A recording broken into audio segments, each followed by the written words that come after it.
अगर आज आप अपने जीवन में किसी ऐसे मोड़ पर खड़े हैं जहां चारों तरफ अंधेरा है, जहां हर तरफ हार का सामना करना पड़ रहा है, जहां आपके अपनों ने ही आपको धोखा दिया है या आपका अपना मन ही आपका सबसे बड़ा शत्रु बन गया है, तो मैं आपसे विनती करता हूं कि इस वीडियो को मत छोड़िए, क्योंकि आज से लगभग 5000 वर्ष पूर्व कुरुक्षेत्र की इसी धरती पर एक ऐसे ही मोड़ पर खड़े एक महान धनुर्धर को भगवान श्री कृष्ण ने स्वयं जो ज्ञान दिया था, वो मात्र 700 श्लोकों में बंधा हुआ एक मनोवैज्ञानिक शस्त्र नहीं, बल्कि जीवन जीने का एक महत्वपूर्ण जरिया है।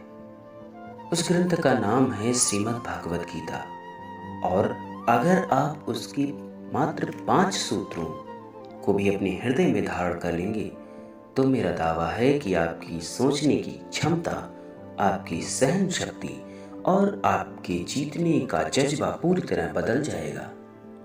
यह केवल एक धार्मिक पुस्तक नहीं, यह जीवन जीने की एक महत्वपूर्ण कला है। तो आइए हम समय की गहराइयों में उतरते हैं और समझते हैं कि आखिर कृष्ण ने अर्जुन को ऐसा क्या कहा था जो आज आपकी और मेरी समस्याओं का अंत कर सकता है।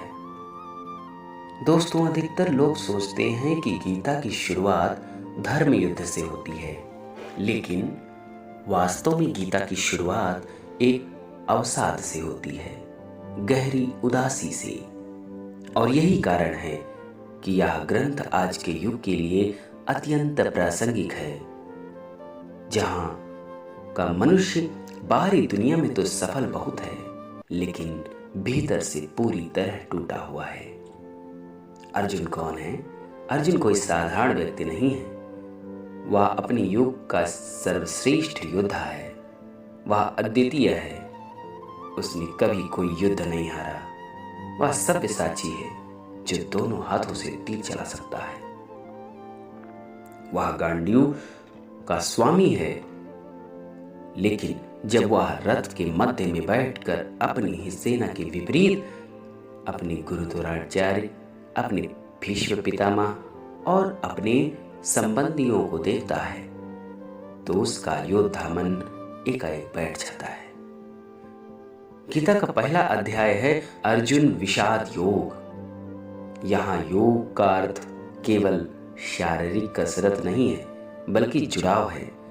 अर्जुन का विषाद से जुड़ाव क्या होता है? अर्जुन कृष्ण से कहते हैं, माधव, मेरे मुंह से लार सूख रही है, मेरा शरीर कांप रहा है, मेरे रोंगटे खड़े हो रहे हैं और मेरा गांडीव धनुष हाथ से छूट रहा है। मुझे लगता है मैं यह युद्ध नहीं लड़ पाऊंगा। इतना ही नहीं, अर्जुन के तर्क देने लगते हैं। वह अध्यात्म के ऊंचे ऊंचे तर्क देते हुए कहते हैं, गुरुओं और बड़ों को मारकर मिला राज्य खून से सना होगा। ऐसे विजय से मुझे कोई लाभ नहीं। कुल का नाश हो जाएगा, स्त्रियां दूषित हो जाएंगी और पितरों का पिंडदान बंद हो जाएगा। अतः मैं हथियार नहीं उठाऊंगा। ये लोग मुझे मार दें तो यह भी मुझे स्वीकार है। ध्यान दीजिए, यह केवल डर नहीं, यह एक प्रकार की भावनात्मक ग्रंथि जो कि अर्जुन को बांधे हुए है। अर्जुन अपनी कायरता को धर्म का चोला पहना रहा है। यह स्थिति आज हम सबके साथ होती है। जब हमें कोई कठिन कार्य करना होता है, हम लक्ष्य को छोड़कर भागना चाहते हैं और हम भी बहाने बनाने लगते हैं। हम कहते हैं कि नहीं, मैं तो सन्यासी हूं, मुझे धन दौलत का कोई मतलब नहीं। जबकि सच्चाई यह होती है कि हमें मेहनत करने से डर लगता है। हम कहते हैं कि ये दुनिया बुरी है, मैं तो अकेला रहना चाहता हूं। जबकि सच तो यह है कि हम रिश्तों की जिम्मेदारी उठाने से भाग रहे हैं। श्री कृष्ण इसी बात पर सबसे पहले प्रहार करते हैं। वह अर्जुन की इस पलायनवाद को बर्दाश्त नहीं करते। वह मुस्कुराते हैं और कहते हैं, कुतस्त्वा कमिश्रमिदं विषमे समुपस्थितम् अनार्यजुष्टम स्वर्गम कीर्तिकर अर्जुनम। अर्थात, हे अर्जुन, इस विषम समय में तुझे यह मोह कहां से आ गया? यह न तो श्रेष्ठ पुरुषों द्वारा आचरित है, न ही स्वर्ग देने वाला है और न ही कीर्ति देने वाला है। यहाँ श्री कृष्ण सीधे अर्जुन की पहचान पर प्रहार करते हैं। वह कहते हैं कि तू एक वीर है, तू अर्जुन है और तू ऐसे व्यवहार कर रहा है जो तेरे मूल स्वभाव के बिल्कुल विपरीत है। यह गीता का पहला और सबसे बड़ा मनोवैज्ञानिक आघात है। श्री कृष्ण जानते हैं कि जब तक अर्जुन का अपने प्रति सम्मान नहीं जाएगा, वह तब तक उठ नहीं सकता। हम भी अपने जीवन में गलतियां तब करते हैं जब हम अपनी असली पहचान भूल जाते हैं।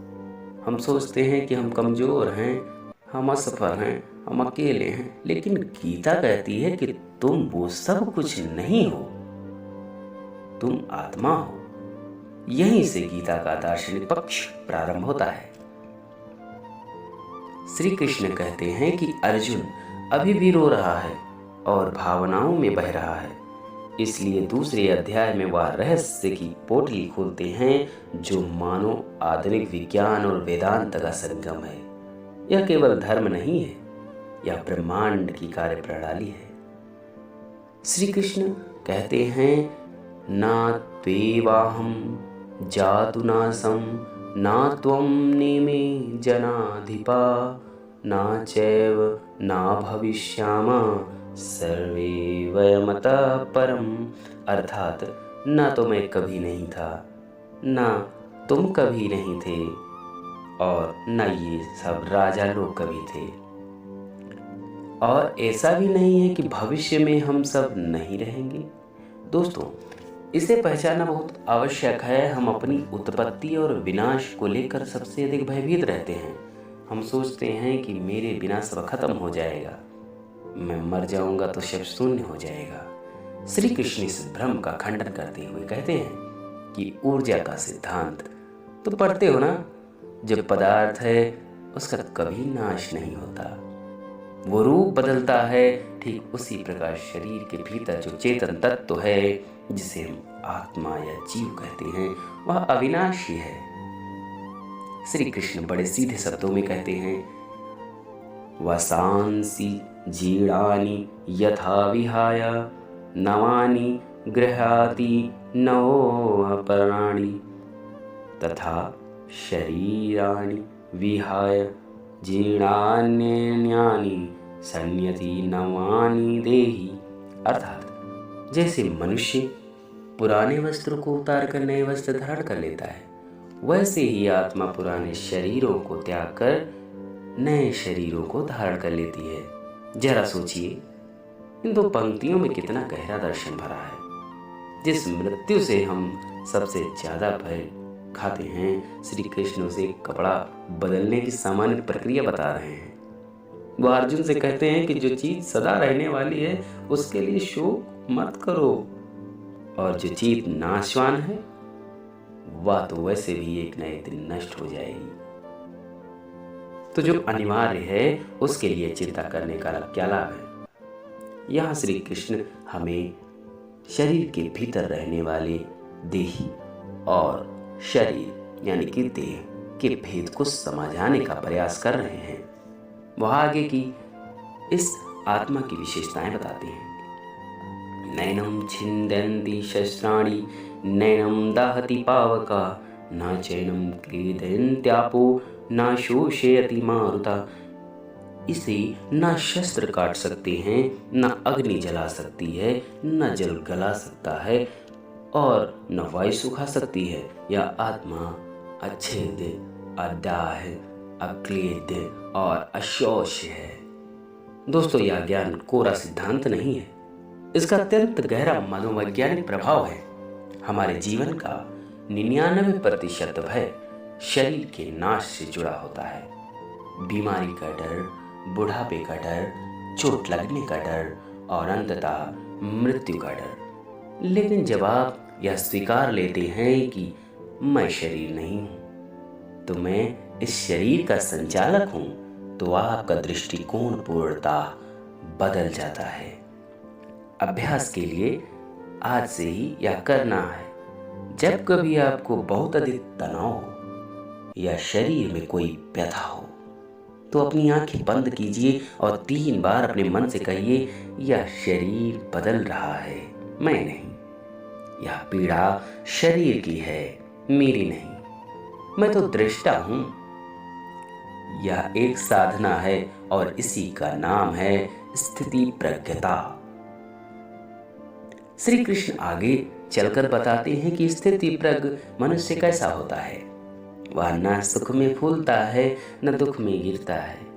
वह कछुए की भांति अपनी इंद्रियों को वश में कर लेता है।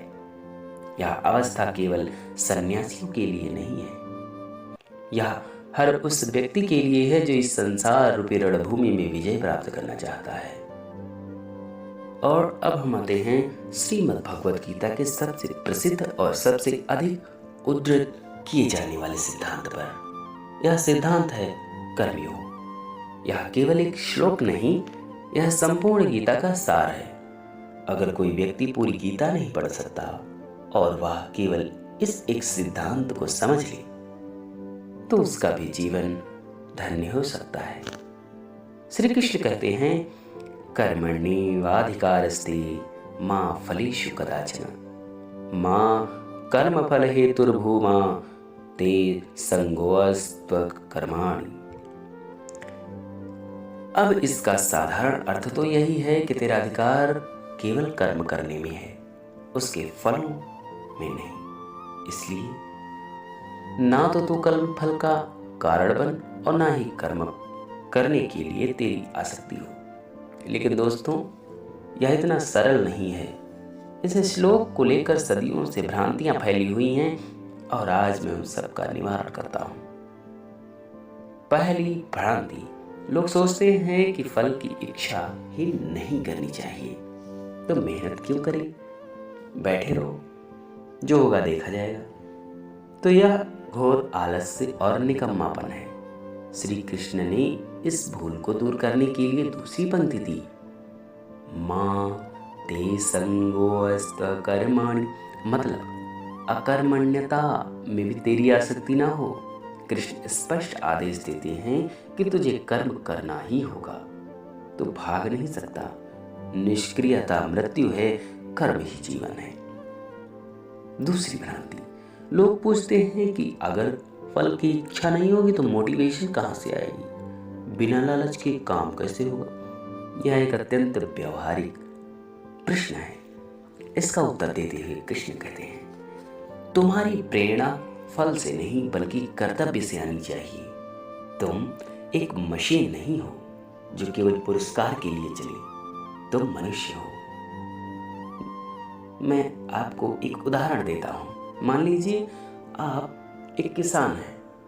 अगर आप सारा ध्यान इस बात पर लगा दें कि कितना अनाज बिकेगा, कितना पैसा आएगा, तो क्या होगा? जैसे ही सूखा पड़ेगा आप हताश होकर बैठ जाएंगे, या फसल खराब होने पर रोने लगेंगे, या बाजार में भाव न मिलने पर आत्महत्या की सोचेंगे। लेकिन अगर आप अपना ध्यान कर्म पर केंद्रित करते हैं, अर्थात सर्वोत्तम बीज से बोना, सही समय पर खाद देना, दिन रात पानी की व्यवस्था करना, मिट्टी की देखभाल करना, तो क्या होगा? यह एक उत्कृष्ट खेती होगी। फल चाहे कम आए या ज्यादा, लेकिन आपका कर्म पूर्ण होगा और अगली बार आपकी क्षमता और बढ़ जाएगी। यही योगस्थ कुरु कर्माणि अर्थात समत्व में स्थित होकर कर्म करो। सफलता मिले तो उत्साह में पागल मत हो जाओ, क्योंकि वह भी एक अवस्था है और टिकेगी नहीं। असफलता मिले तो अवसाद में मत डूबो, क्योंकि वह भी एक अवस्था है जो बीत जाएगी। यही समत्व योग है। श्री कृष्ण कहते हैं बुद्धि युक्तो जहातीत जहातीत उभे सुकृत दुष्यते तस्माद्योगाय युज्वस्य योगा कर्मसु कौशलम। अर्थात समत्व बुद्धि से युक्त मनुष्य पाप और पुण्य दोनों को त्याग देता है और कुशलता को ही योग कहते हैं। दोस्तों, यहाँ कर्मों में कुशलता का अर्थ केवल तेजी से काम करना नहीं है। इसका अर्थ है एक माली की तरह काम करना। एक माली बीज बोता है, पानी देता है, फल को खींच कर बड़ा नहीं करता। वह जानता है कि प्रकृति अपना काम करेगी। ऐसे ही अपने कर्म में पूर्ण पारंगत हो जाइए, लेकिन फल की चिंता को प्रकृति पर छोड़ दीजिए। इससे कर्म में एक सहजता, एक लय, एक आनंद आता है। श्री कृष्ण इस बात को और गहराई से समझाते हैं। वे कहते हैं कि जो मनुष्य आसक्ति रहित होकर कर्म करता है उसका मन शुद्ध होता है, और जब मन शुद्ध होता है तो बुद्धि स्थिर होती है, और स्थिर बुद्धि से ही आत्मज्ञान प्राप्त होता है। अतः कर्म ज्ञान का भी साधन है। आप सोचिए, एक खिलाड़ी जब मैदान में उतरता है और पूर्ण एकाग्रता के साथ खेलता है तो उसे हर पल का आनंद आता है, भले ही अंक कम हो। ऐसे ही जीवन में उतरिए और हर पल का कर्म आनंद से लीजिए। आप देखेंगे कि जब आप फल की चिंता छोड़ते हैं तो फल स्वयं आपके पीछे दौड़ता हुआ आता है। आज का संकल्प यह कीजिए कि सुबह उठते ही यह ना सोचें कि मुझे क्या मिलेगा, बल्कि यह सोचें कि आज मैं अपना सर्वोत्तम कर्म किसे और कैसे दूंगा। यह एक सूत्र जीवन में उतार लीजिए। मेरा वचन है, आपकी उत्पादकता दोगुनी हो जाएगी। मन का विज्ञान। गीता के प्रथम कुछ अध्यायों के ज्ञान को सुनने के बाद अर्जुन को कुछ शांति मिलती है, लेकिन वह व्यवहारिक मन एक बड़ी समस्या उठाता है। यह समस्या आप सभी को भी है। अर्जुन श्री कृष्ण से कहते हैं, चंचलम ही मना कृष्ण प्रमाथि बलवर्धनम तस्याहं निग्रहं मन्ये वयोरिव सुदुष्करम। अर्थात, हे कृष्ण, यह मन बड़ा ही चंचल है, प्रमथन करने वाला है, बलवान है और अत्यंत हठीला भी है। मुझे तो इसका नियंत्रण करना वायु को बांधने से भी अधिक कठिन लगता है। दोस्तों, यहाँ आकर अर्जुन गीता का सबसे ईमानदार प्रश्न करता है। हम सब तो बातें बहुत सुन लेते हैं कि सकारात्मक सोचो, शांत रहो, मन को भटकने मत दो, लेकिन जब हम असल में बैठकर मन को रोकते हैं और यह कोशिश करते हैं तो पता चलता है कि यह तो एक बंदर से भी अधिक उच्छृंग है। ध्यान लगाने बैठो तो दिमाग में सैकड़ों विचार आने लगते हैं। क्या खाया, क्या पहना, किसी ने क्या कहा, कहाँ जाना है, बिजली का बिल भरा या नहीं। हम सब इस मंकी माइंड से पीड़ित हैं। श्री कृष्ण इस प्रश्न को सुनकर मुस्कुराते हैं। वह इसे अस्वीकार नहीं करते। वह कहते हैं कि हाँ अर्जुन, तुम ठीक कहते हो, मन अवश्य ही चंचल है, इसे नियंत्रित करना कठिन है, लेकिन फिर भी एक आशा का सूत्र देते हैं। वे कहते हैं, आशंसयं महाबाहो मनो दुर्निग्रहचलम अभ्यासेन तु कौन्तेय वैराग्येण जागृह्यते। अर्थात, हे महाबाहो, निसंदेह मन चंचल और वश में करने में कठिन है, लेकिन हे कुंती पुत्र, अभ्यास और वैराग्य से इसे वश में किया जा सकता है। यहाँ श्री कृष्ण दो अमोघ शस्त्र देते हैं, अभ्यास और वैराग्य। पहला शस्त्र अभ्यास, जो कि सतत प्रयास है। मन को एक बार रोको, ना रोकी फिर रोको। यह एक प्रशिक्षण है। जैसे ही आप जिम में वजन उठाते हैं, पहले दिन 5 किलो, फिर भारी लगता है, लेकिन धीरे धीरे अभ्यास से मांसपेशियां मजबूत हो जाती हैं और आपको 50 किलो उठाने में भी तकलीफ नहीं होती। इसी तरह मन को बार बार खींच कर लाना पड़ता है। श्री कृष्ण इसके लिए ध्यान और बुद्धि का प्रयोग करने को कहते हैं। जब मन भटके तो बुद्धि से आदेश दो कि नहीं, वापस जाओ, अपने लक्ष्य पर ध्यान दो। यह प्रक्रिया बार बार करनी होगी। एक दिन अचानक मन शांत नहीं हो जाएगा, लेकिन एक माह के अभ्यास से कुछ फर्क जरूर दिखेंगे। दूसरा शस्त्र वैराग्य, विरक्ति। यहाँ वैराग्य का अर्थ संसार छोड़कर जंगल जाना नहीं है। वैराग्य का अर्थ है कि उन वस्तुओं और विचारों से दूरी बनाना जो मन को विकृत करते हैं। अगर मोबाइल फोन पर व्यर्थ की वीडियो देखने से आपका मन अत्यंत अशांत होता है तो वहां से वैराग्य कर लीजिए। और किसी व्यक्ति की संगति में रहकर यदि आपका मन ईर्ष्या और देश से भर जाता है तो उस संगति से वैराग्य कर लीजिए। वैराग्य का तात्पर्य है विषैले पदार्थों से बचाओ। श्री कृष्ण आगे बड़ी गंभीर बात करते हैं। वो कहते हैं कि बंधुरात्मात्मनं तस्य येनात्मैवात्मना जिता अनात्मनस्तु शत्रुते वर्तते तात्मैव शत्रुवत्। यह गीता के सबसे महान मनोवैज्ञानिक सूत्रों में से एक है। अर्थात जिसने अपने मन को जीत लिया उसका मन ही उसका मित्र है, लेकिन जो मन को जीत नहीं पाया उसका मन ही शत्रु की भांति उसके विरुद्ध कार्य करता है। दोस्तों, यह बात 100 बार गांठ बांध लीजिए। हम हमेशा बाहरी शत्रुओं से लड़ते रहते हैं, लेकिन अंदर का शत्रु हमें खाए जा रहा है। अगर मन आपका मित्र बन जाए, सुनसान जंगल में भी आपको महल का आनंद मिलेगा, और अगर शत्रु बन जाए तो सोने के महल में भी बैठकर आपको दुख देगा। आत्मा का उद्धार स्वयं करें, उसे नीचे न गिराएं। अपने प्रयास से अपने तन, मन और बुद्धि को साधे।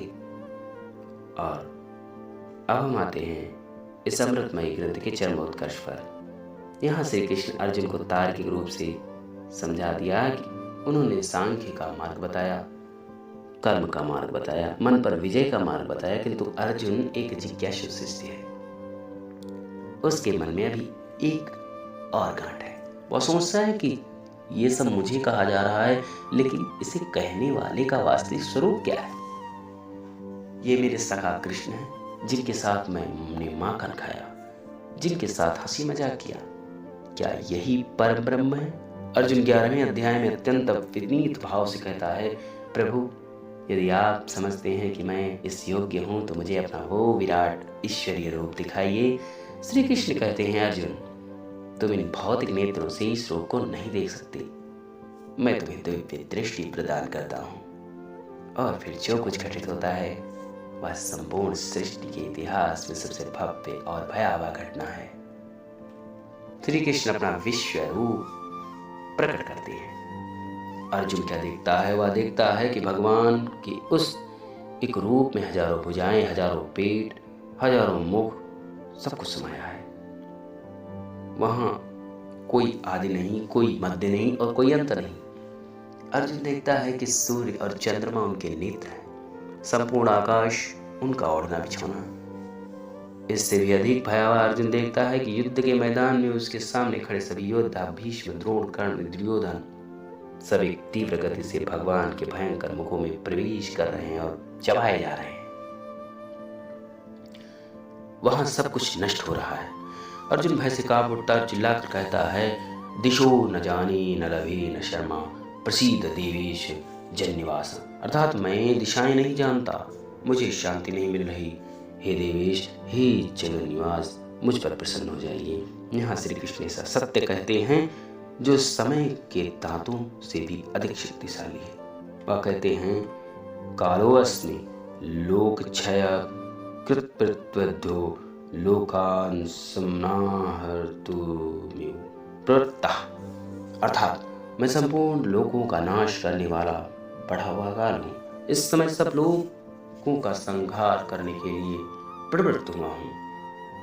दोस्तों, यह केवल अर्जुन को डराने के लिए नहीं कहा गया। यह जीवन का सबसे बड़ा यथार्थ है कि हम अपने अहंकार में सोचते हैं कि मैं करता हूँ, मैं धरता हूँ, हमें लगता है कि हमारे बिना दुनिया रुक जाएगी। श्री कृष्ण यह दिखाते हैं कि इस विशाल ब्रह्मांड में हमारी औकात क्या है। जो योद्धा खड़े हैं वे निमित्त मात्राएं, हार जीत जन्म मृत्यु यह सब काल के चक्र का खेल है। हम सब आते हैं और एक नियत समय पर चले जाते हैं। जो व्यक्ति इस काल के सत्य को समझ लेता है उसका अहंकार स्वयं विलीन हो जाता है। अर्जुन यह देखकर अभिभूत हो जाता है। वह कहता है, प्रभु आप वापस आइए। मुझे आपका वही सौम्य शांत और चतुर्भुज रूप प्यारा है। मुझसे यह भयंकर रूप सहा नहीं जाता।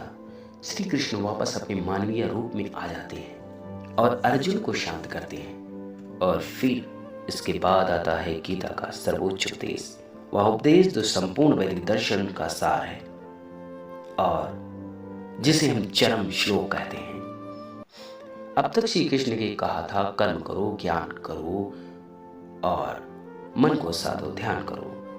अब वह अर्जुन से कहते हैं, इन सब साधनों का एक अंतिम चरण है, वह है मेरे प्रति संपूर्ण समर्पण। सर्वधर्मान् परित्यज्य मामेकं शरणं व्रज, अहं त्वा सर्व पापेभ्यो मोक्षयिष्यामि मा शुचा। हे अर्जुन, तू समस्त धर्मों को त्याग कर केवल मेरे शरण में आ जा। मैं तुझे सभी पापों से मुक्त कर दूंगा, चिंता मत कर।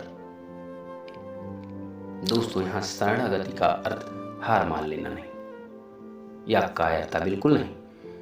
यह एक अत्यंत उच्च कोटि की वीरता है। इसका अर्थ है अपने सीमित बल और बुद्धि की सीमा को स्वीकार करना और उस असीम शक्ति के प्रति संपूर्ण विश्वास रखना। जैसे एक छोटा बच्चा अपने पिता की उंगली पकड़कर अंधेरी रात में निडर होकर चलता है, क्योंकि उसे पूर्ण भरोसा है कि उसके पिता उसे गिरने नहीं देगा। लेकिन वैसे ही हम अपनी परमपिता परमात्मा पर भरोसा करना है, क्योंकि उसे पूर्ण भरोसा है कि उसके पिता उसे गिरने नहीं देगा। लेकिन वैसे ही हम अपनी परमपिता परमात्मा पर भरोसा करना है। जीवन में जब लगे कि अब तो सब खत्म हो गया है, अब सारे दरवाजे बंद हो गए हैं, अपना सब किया कराया हुआ कर्म, ज्ञान भी काम न आए, तब बस एक बार हृदय से कहिए, हे प्रभु, अब मैं नहीं तू है। अब मैं नहीं लड़ सकता, तू ही लड़। मैं अपनी पूरी चिंता तुझे सौंप देता हूं। यही मेरी शरणागति है। और यही करने के बाद अर्जुन ने घंटी उठाया और अधर्म का नाश करके धर्म की स्थापना कर दी। तो श्रोताओं, यह श्रीमद् भगवद गीता के 5 अमर सूत्रों में का सार। आइए इन्हें एक बार अपने मन में दोहरा लेते हैं। देह और देही का भेद, आप शरीर नहीं अविनाशी आत्मा हैं। तो मृत्यु का भय त्याग दो, अधिकार केवल कर्म पर। फल की चिंता करना आपका काम नहीं है। सर्वोत्तम कर्म करें और फल की आसक्ति छोड़ दें। मन ही मित्र और मन ही शत्रु। अभ्यास और वैराग्य से मन को साधें, अपने मन को अपना सेवक बनाएं, स्वामी नहीं। नित्य मात्र भाव। आप कर्ता नहीं है तो आप केवल एक साधन है। अहंकार का त्याग करें, पूर्ण शरणागति। जब कुछ न बन पड़े तो सब कुछ उस परम सत्ता को समर्पित कर दे। यही भक्ति है, यही मुक्ति है। श्रीमद् भगवद गीता का पाठ करना एक बात है और उसे जीना दूसरी बात है। संजय ने गीता के अंत में धृतराष्ट्र से जो कहा वही मैं आपसे कह रहा हूँ। यत्र योगेश्वर कृष्णो यत्र पार्थो धनुधरा यत्र श्री विरजितो भूतिर्ध्रुवा नीतिर्मतिर्मम। यहाँ योगेश्वर कृष्ण है और जहाँ उनके साथ गांडीवधारी अर्जुन है, वहीं पर स्थायी लक्ष्मी, विजयेश्वर और सनातन नीति निवास करती है। आप अपने जीवन रूपी रथ के साथ ही श्री कृष्ण को बनाइए और स्वयं अर्जुन की भांति कर्मयोगी बन जाइए। गीता को केवल पढ़िए मत, जीना प्रारंभ कर दीजिए। यदि यह प्रवचन आपके हृदय को छू गया और आपको लगता है इस ज्ञान की आवश्यकता आपकी किसी प्रियजन को है, तो यह वीडियो उन्हें अवश्य भेजें। धन्यवाद आपका।